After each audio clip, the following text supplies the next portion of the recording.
በራስ መተማመናችሁ እጥፍ ቢጨምር በህይወታችሁ ምን የሚፈጠር ይመስላችኋል? በተመሳሳይ እውቀት፣ ክህሎት፣ የትምህርት ደረጃ እንዲሁም አካባቢ ሆናችሁ ዝግጁ ብትሆኑ ባትሆኑ በራስ መተማመናችሁ ብቻ በእጥፍ በመጨመር የምታገኟቸው በጣም ትልቅ የህይወት ወሳኝ ነገሮችን በዚህ ቪዲዮ እነግራችኋለሁ። ችግሩ ቪዲዮ እስከ መጨረሻው ድረስ የማየት ትዕግስቱ የላችሁም። 6 ወሳኝ ነገሮችን በዚህ ቪዲዮ እነግራችኋለሁ። ቪዲዮውን እስከ መጨረሻ ድረስ እዩት። አንደኛ፣ የመወሰን ብቃታችሁ ይጨምራል። በራስ መተማመናችሁ በጣም እየጨመረ በሄደ ቁጥር ነገሮችን የምታደርጓቸው ወይም ደግሞ የምትሰሩበትን መንገድ ከፍ እያደረጋቸው በሄዳችሁ ቁጥር በእናንተ ሀሳብና ራስ መተማመናችሁ እየጨመረ በሄደ ቁጥር የውሳኔ አቅማችሁ ወይም ደግሞ የመወሰን ብቃታችሁ ይጨምራል። ምንም ጥያቄ የለውም። ራሱ ወስናችሁ ባይሳካላችሁ ወይም ደግሞ ወስናችሁ ትክክል እንኳን ባትሆኑ እንደ መማሪያ እንጂ ራሳችሁን አትነፉትም። ራሳችሁን ምን ሲሆን ነው እንደዚህ የወሰንኩት ምናምን አትሉ በጭራሽ። ለምን? በራሳችሁ ትተማመናላችሁ። አሁን የወሰንኩት ውሳኔ ትክክል እንኳን ባይሆን በሚቀጥለው ለመወስነው ውሳኔ ግን ይሄ በጣም ግብአት ይሆነኛል ብላችሁ እንደ መማሪያ ነው የምታዩት ማለት ነው። በጣም የሚጠራጠሩ ሰዎች፣ ዝቅተኛ የሆነ በራስ መተማመን ያላቸው ሰዎች የመወሰን ብቃቱም የላቸውም፣ አቅሙም የላቸውም። ቢወስኑ ራሱ ይዘገያሉ ወይም ደግሞ በጣም ይጠራጠራሉ። ሁለት ልብ ሆነው ከስንት ጊዜ በኋላ ወይም ደግሞ ዘግይተው ይወስናሉ። ዘግይታችሁ የምትወስኑት ነገር ደግሞ ባትወስኑ ነው የሚሻለው።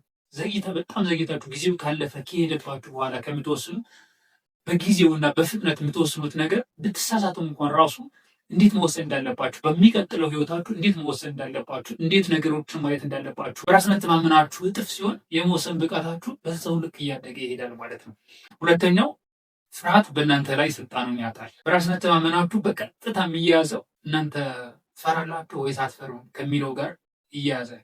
ምናልባት እዚህ ዓለም ላይ እኔ ምንም በፍጹም አልፈራም፣ እኔ የምፈራው ነገር የለኝም የሚል ሰው ያለ አይመስለኝም ማለት እንደምታውቁት። እና ብዙ ሰዎች በፍርሃት የተዋጡ የተጠቁ ናቸው፣ አብዛኞቻችን በሚባል ደረጃ ማለት ነው።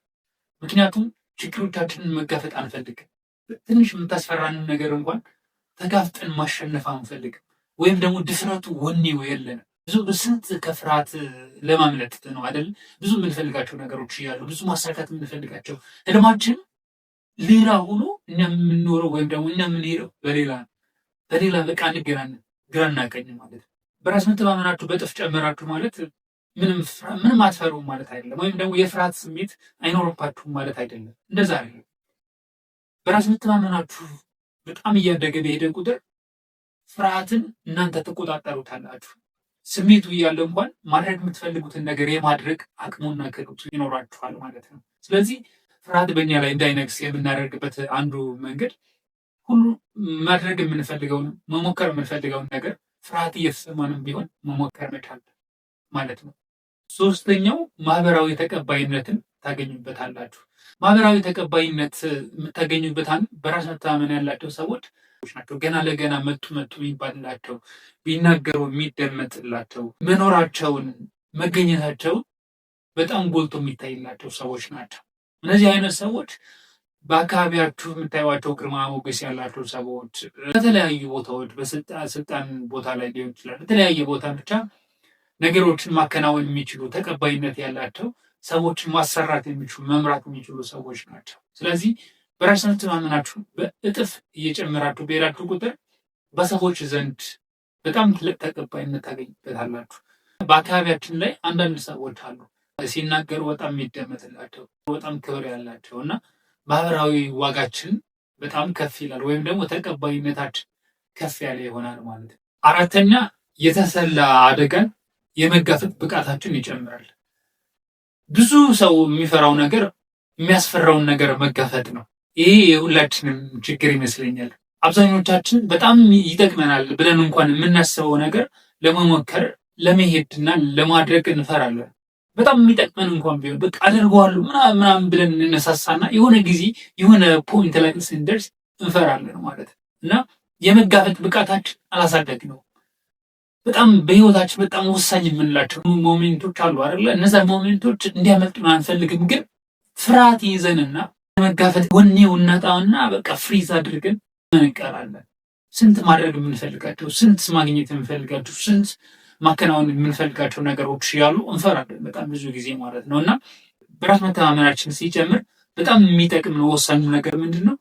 የተሰላ አደጋ ወይም ደግሞ ይጠቅመኛል ብለን የምናስበውን አደጋ ሪስክ የመውሰድ አቅማችን በጣም ከፍተኛ ይሆናል ማለት ነው። ስለዚህ በሚቀጥለው ጊዜ በጣም ያስፈልገኛል ይሄ ነገር ማድረግ አለብኝ ብላችሁ የምታስቡት ነገር ካለ አደጋ እንኳን እየተጋፈጣችሁ ወይም ደግሞ በጣም እየፈራችሁ በጣም የሆነ አንዳንድ ጊዜ አነስ ያለ ዋጋ ወይም ደግሞ በህይወታችሁ ዋጋ የሚያስከፍላችሁ ነገር እንኳን ቢሆን ለእድገት የሚጠቅማችሁ ነገር ሞክራችሁት የማታውቁ ነገር ግን በጣም የሚያስፈልጋችሁ በጣም ጥሩ ነገር የእናንተን ድፍረት የሚፈልግ ብታሳኩት ብታልፉት ያ ነገር ብታደርጉት ብታከናውኑት ትልቅ ስኬትን የሚያመጣላችሁ ነገር ነው እያልኳችሁ ያለሁት። ለዛ ነገር ከሆነ አትፍሩ። ቢዝነስ መጀመር ሊሆን ይችላል፣ ቢዝነሱን ጀምሩ። ስራ መጀመር ሊሆን ይችላል፣ እሱን ሞክሩት። መናገር ማውራት ሊሆን ይችላል፣ እሱን ሞክሩት። በግንኙነት ላይ የምታፈቅሯትን ልጅ ለማሳመን ሊሆን ይችላል፣ እሱን ሞክሩት። ለጊዜው እኮ ልትፈሩ ትችላላችሁ፣ ሊያለባችሁ ይችላል፣ ምናምን ሰው ሊስቅባችሁ ላይ ይችላል። እሱ ሄዱበት። በእርግጠኝነት የምነግራችሁ ነገር ዛሬ ሊሳቅባችሁ ነገና ከነገ ወዲያ በጣም ጎበዝ ተናጋሪ ትሆናላችሁ። በጣም ጎበዝ የሚያሳምን ሰው ትሆናላችሁ። በጣም ጎበዝ የቢዝነስ ሰው ትሆናላችሁ። እና ይህንን ሞክሩት። ይሄ በተግባር የሚመጣ ነገር ነው፣ በልምምድ የሚመጣ ነገር ነው። አምስተኛ የውስጥ ንግግራችሁ ይቀየራል። ይሄ ምንም ጥያቄ የለውም። ራስ መተማመን ያላቸው ሰዎች ራሳቸውን የተቀበሉ ሰዎች ናቸው። ራሳቸውን የተቀበሉ አሜን ብለው ራሳቸውን የሚያከብሩ ሰዎች ደግሞ ከራስ ጋር ያላቸውን ንግግር ለራሳቸው የሚሰጡት ዋጋ ተቀባይነታቸው በጣም ከፍ ያለ ነው። በራስ መተማመናችሁ ከፍ እያለ በሄደ ቁጥር ነገሮችን መወሰን የምትችሉት እናንተ እንደሆናችሁ፣ ህይወታችሁን እየመራችሁ ያላችሁ እናንተ ራሳችሁ እንደሆናችሁ፣ የምትወስናችሁ ውሳኔዎች ገቢያችሁ ሊሆን ይችላል፣ አዋዋላችሁ ሊሆን ይችላል፣ የምታደርጓቸው እያንዳንዱ ነገር ሁሉ የምትወስኑት እናንተ ናችሁ። ስለዚህ ኃላፊነት ትወስዳላችሁ ማለት ነው። ኃላፊነት ለወሰዳችሁበት ነገር ደግሞ ዋጋ ትሰጡታላችሁ። ሁልጊዜ ኃላፊነት የሚወስድ ነገሮች በራሱ የሚጋፈጥ ራሱን ችሎ የቆመ ሰው ራሱን ይቀበላል። ከውስጡ ከራሱ ጋር ራሱ ለራሱ የሚሰጠው ክብር ራሱ ለራሱ የሚሰጠው ምስል ደግሞ በዛ ልክ ይቀየራል ማለት ነው። ራሳችሁን እየቀባባችሁ እየሸፋፍናችሁ የምትኖሩ ከሆነ ለራሳችሁ ክብር የላችሁ። በእርግጠኝነት ከራሳችሁ ጋር የምታወሩት ንግግር አሉታዊ ነው የሚሆነው። የሆነ ቁርጥ ቦታ ላይ ስትደርሱ ወደኋላ የምትሸሹ ከሆነ በጣም የምትፈሩ ከሆነ አደርገዋለሁ ብላችሁ ሳታደርጉ ብትቀሩ፣ ይህማ መናገር አለብኝ ብላችሁ ሳትናገሩ ብትቀሩ፣ ሰውን አሳምኜ ማግኘት የምፈልገውን ነገር አገኛለሁ ብላችሁ ተነስታችሁ ከዛ ማድረግ የምትፈልጉበት ቦታ ላይ ስትደርሱ ወደኋላ የምትሸሹ ከሆነ በራሳችሁ ስድስተኛውና ወሳኙ ግልጽ የህይወት ዓላማ ይኖራችኋል። በራስ መተማመናችሁ እጥፍ እየሆነ በሄደ ቁጥር፣ በራስ መተማመናችሁ በጣም እያደገ በሄደ ቁጥር፣ በራስ መተማመናችሁ በጣም ከፍተኛ እየሆነ በሄደ ቁጥር በህይወታችሁ ግልጥ ያለ ዓላማ ይኖራችኋል ማለት ነው። የምትሄዱበት ዓላማ ግልጥ ያለ አቅጣጫ ይኖራችኋል ማለት ነው። አቅጣጫ አላችሁ ማለት እኮ ግራና ቀኝ አታዩም ማለት አይደለም። ነገር ግን ብዙ ነገሮችን ልታደርጉ ትችላላችሁ፣ ግን ዓላማችሁን አትረሱ። ቢያንስ 10 ድስት አትጥሉ ማለት ነው። ስለዚህ እርግጠኛ ያልሆኑ ሰዎች በጣም ዝቅተኛ የሆነ በራስ መተማመን ያላቸው ሰዎች ናቸው። ይሄኛው ላሳካ ወይስ ይሄኛው፣ ይሄኛውን ላደርግ ወይስ ይሄኛውን ላደርግ፣ ያኛውን ላደርገው ወይስ ይሄኛውን ላደርገው ምናምን እያሉ በጣም በተለያየ ቦታ ላይ ጉልበታቸው ትኩረታቸውንና ገንዘባቸውን የሚበታተኑ። ነገር ግን እናንተ በህይወታችሁ እርግጠኛ መሆን ከቻላችሁ ማድረግ በምትችሉትና ማድረግ በማትችሉት ነገር ያለውን ልዩነት ማወቅ ከቻላችሁ የኔ አቅም ይሄ ነው፣ የኔ አቅም ይሄ ይህንን ማድረግ ይችላል፣ ይህንን ማድረግ አልችልም። ስለዚህ ማድረግ የምችለው ነገር ላይ ማተኮር ከቻልኩኝ የህይወት ዓላማዬን ግልጥ አድርጌ ማስቀመጥ ከቻልኩኝ እንዴት ነው ማይሳካል? ስለዚህ የህይወት አቅጣጫ ይኖራችኋል። በጣም ዲፋይንድ የሆነ ሪፋይንድ የሆነ በጣም ግልጥ ያለ የህይወት ዓላማ የማስቀመጥ እድላችሁ አቅማችሁ በጣም ያድጋል ማለት ነው። ስለዚህ በራስ መተማመናችሁ እጥፍ ለማድረግ ደግሞ በጣም ብዙ ነገሮች ልታደርጉ ትችላላችሁ። ይሄኛው ደግሞ በራስ መተማመናችሁ እንዴት ማሳደግ እንዳለባችሁ የሚረዳችሁ ቪዲዮ ነው። ይህንን ቪዲዮ እዩት።